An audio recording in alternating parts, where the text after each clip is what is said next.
1 Korintus pasal 5. Dosa dalam jemaat. Memang orang mendengar bahwa ada percabulan di antara kamu, dan percabulan yang begitu rupa seperti yang tidak terdapat sekalipun di antara bangsa-bangsa yang tidak mengenal Allah, yaitu bahwa ada orang yang hidup dengan istri ayahnya. Sekalipun demikian kamu sombong. Tidakkah lebih patut kamu berduka cita dan menjauhkan orang yang melakukan hal itu dari tengah-tengah kamu? Sebab aku, sekalipun secara badani tidak hadir, tetapi secara rohani hadir. Aku, sama seperti aku hadir, telah menjatuhkan hukuman atas dia yang telah melakukan hal yang semacam itu.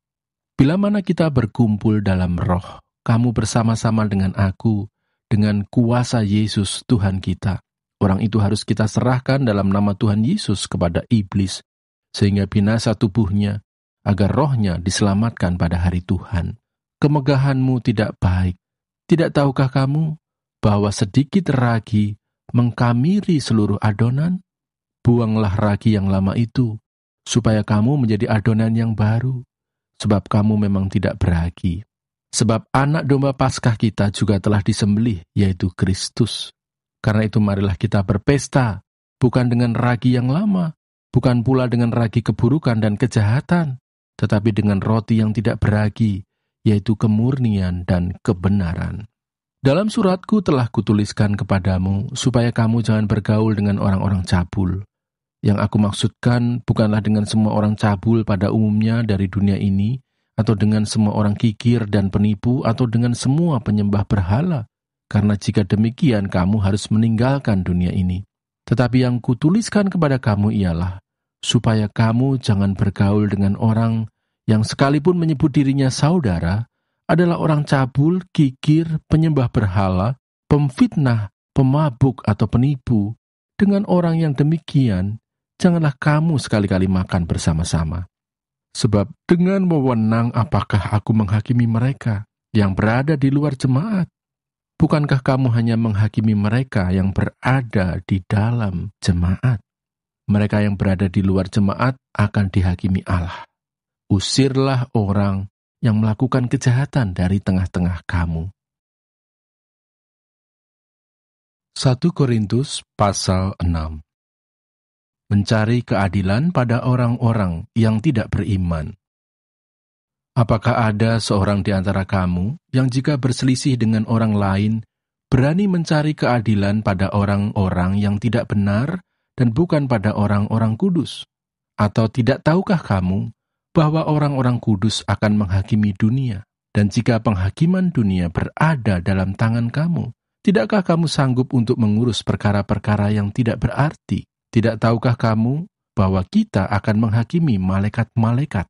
Jadi apalagi perkara-perkara biasa dalam hidup kita sehari-hari. Sekalipun demikian, jika kamu harus mengurus perkara-perkara biasa, kamu menyerahkan urusan itu kepada mereka yang tidak berarti dalam jemaat. Hal ini kukatakan untuk memalukan kamu. Tidak adakah seorang di antara kamu yang berhikmat, yang dapat mengurus perkara-perkara dari saudara-saudaranya?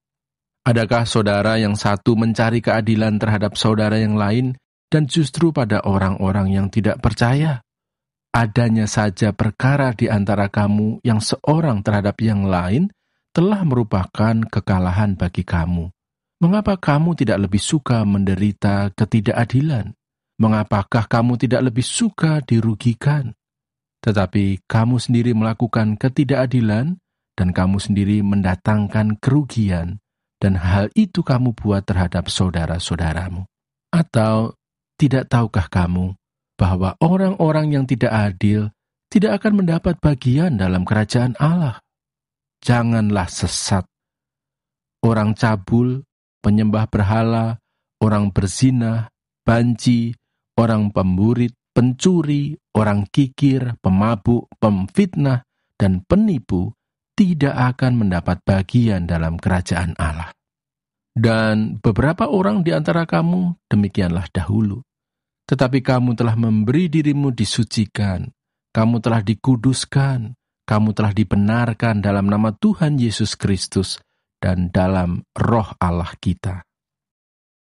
Nasihat terhadap percabulan. Segala sesuatu halal bagiku, tetapi bukan semuanya berguna. Segala sesuatu halal bagiku, tetapi aku tidak membiarkan diriku diperhamba oleh suatu apapun. Makanan adalah untuk perut dan perut untuk makanan, tetapi kedua-duanya akan dibinasakan Allah. Tetapi tubuh bukanlah untuk percabulan, melainkan untuk Tuhan, dan Tuhan untuk tubuh. Allah yang membangkitkan Tuhan akan membangkitkan kita juga oleh kuasa-Nya. Tidak tahukah kamu bahwa tubuhmu adalah anggota Kristus? Akan kuambilkah anggota Kristus untuk menyerahkannya kepada percabulan? Sekali-kali tidak. Atau tidak tahukah kamu bahwa siapa yang mengikatkan dirinya pada perempuan cabul menjadi satu tubuh dengan dia? Sebab demikianlah kata Nas, keduanya akan menjadi satu daging. Tetapi siapa yang mengikatkan dirinya pada Tuhan, menjadi satu roh dengan dia. Jauhkanlah dirimu dari percabulan. Setiap dosa lain yang dilakukan manusia, terjadi di luar dirinya.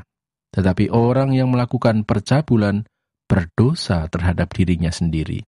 Atau tidak tahukah kamu, bahwa tubuhmu adalah bait Roh Kudus yang diam di dalam kamu? Roh Kudus yang kamu peroleh dari Allah, dan bahwa kamu bukan milik kamu sendiri, sebab kamu telah dibeli dan harganya telah lunas dibayar. Karena itu muliakanlah Allah dengan tubuhmu. 1 Korintus pasal 7 tentang perkawinan. Dan sekarang tentang hal-hal yang kamu tuliskan kepadaku. Adalah baik bagi laki-laki kalau ia tidak kawin, tetapi mengingat bahaya percabulan, baiklah setiap laki-laki mempunyai istrinya sendiri, dan setiap perempuan mempunyai suaminya sendiri. Hendaklah suami memenuhi kewajibannya terhadap istrinya, demikian pula istri terhadap suaminya. Istri tidak berkuasa atas tubuhnya sendiri, tetapi suaminya. Demikian pula suami tidak berkuasa atas tubuhnya sendiri, tetapi istrinya.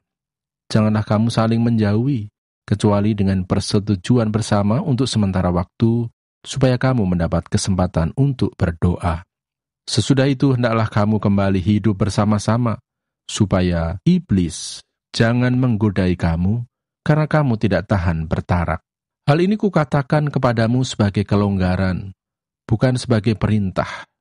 Namun demikian, alangkah baiknya kalau semua orang seperti aku. Tetapi setiap orang menerima dari Allah karunia-Nya yang khas, yang seorang karunia ini, yang lain karunia itu.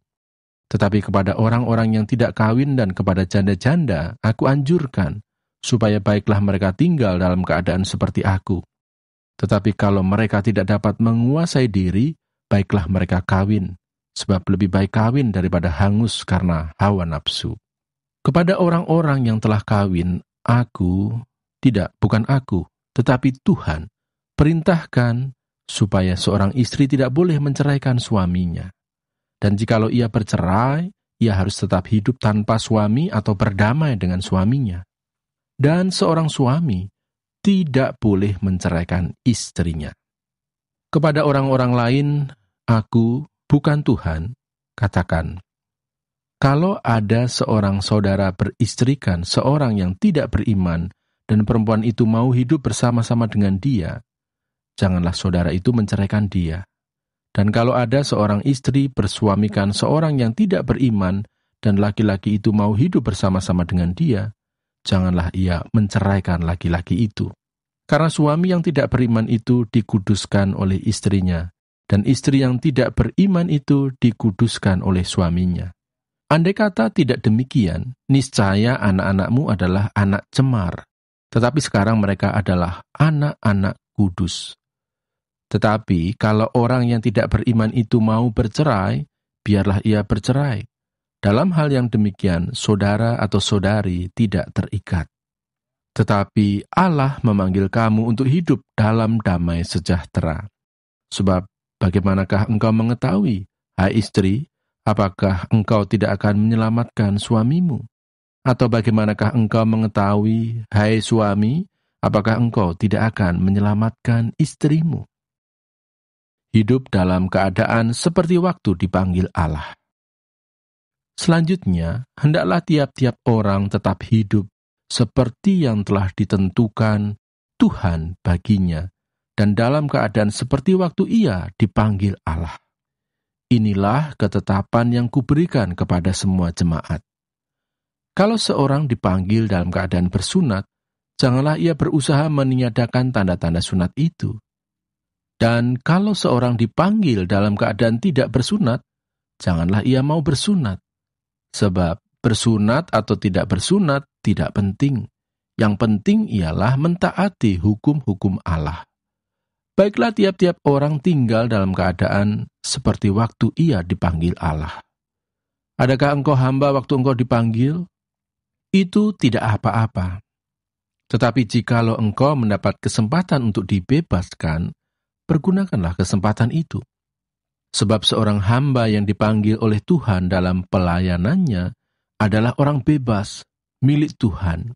Demikian pula orang bebas yang dipanggil Kristus adalah hambanya. Kamu telah dibeli dan harganya telah lunas dibayar. Karena itu janganlah kamu menjadi hamba manusia. Saudara-saudara, hendaklah tiap-tiap orang tinggal di hadapan Allah dalam keadaan seperti pada waktu ia dipanggil.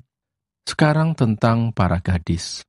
Untuk mereka aku tidak mendapat perintah dari Tuhan, tetapi aku memberikan pendapatku sebagai seorang yang dapat dipercayai karena rahmat yang diterimanya dari Allah.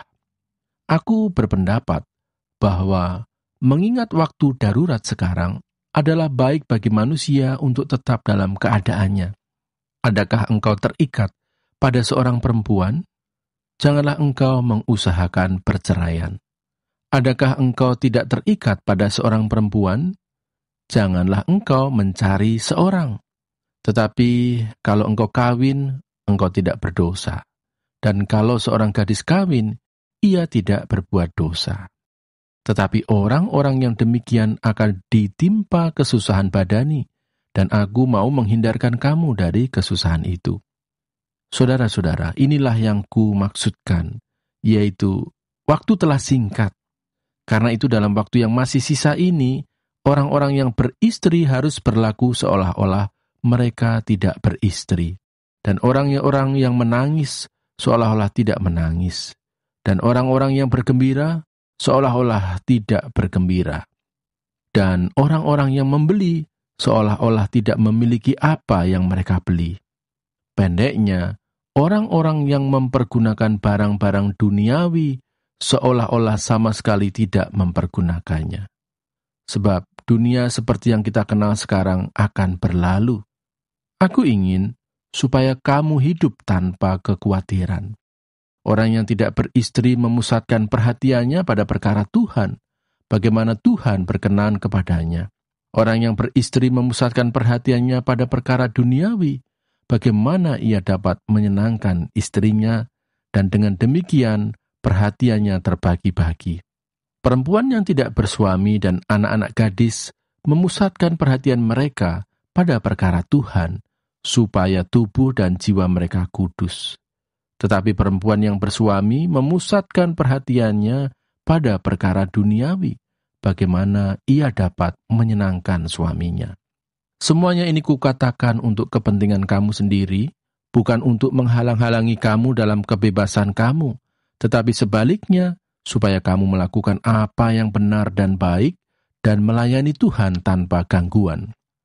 Tetapi, jikalau seorang menyangka bahwa ia tidak berlaku wajar terhadap gadisnya, jika gadisnya itu telah bertambah tua dan ia benar-benar merasa bahwa mereka harus kawin, baiklah mereka kawin, kalau ia menghendakinya. Hal itu bukan dosa. Tetapi kalau ada seorang yang tidak dipaksa untuk berbuat demikian, benar-benar yakin dalam hatinya dan benar-benar menguasai kemauannya, telah mengambil keputusan untuk tidak kawin dengan gadisnya, ia berbuat baik. Jadi orang yang kawin dengan gadisnya berbuat baik, dan orang yang tidak kawin dengan gadisnya berbuat lebih baik. Istri terikat selama suaminya hidup. Kalau suaminya telah meninggal, ia bebas untuk kawin dengan siapa saja yang dikehendakinya, asal orang itu adalah seorang yang percaya. Tetapi menurut pendapatku, ia lebih berbahagia kalau ia tetap tinggal dalam keadaannya. Dan aku berpendapat bahwa aku juga mempunyai Roh Allah. 1 Korintus pasal 8 tentang persembahan berhala. Tentang daging persembahan berhala, kita tahu, kita semua mempunyai pengetahuan. Pengetahuan yang demikian membuat orang menjadi sombong, tetapi kasih membangun. Jika ada seorang menyangka bahwa ia mempunyai sesuatu pengetahuan, maka ia belum juga mencapai pengetahuan sebagaimana yang harus dicapainya. Tetapi orang yang mengasihi Allah, ia dikenal oleh Allah.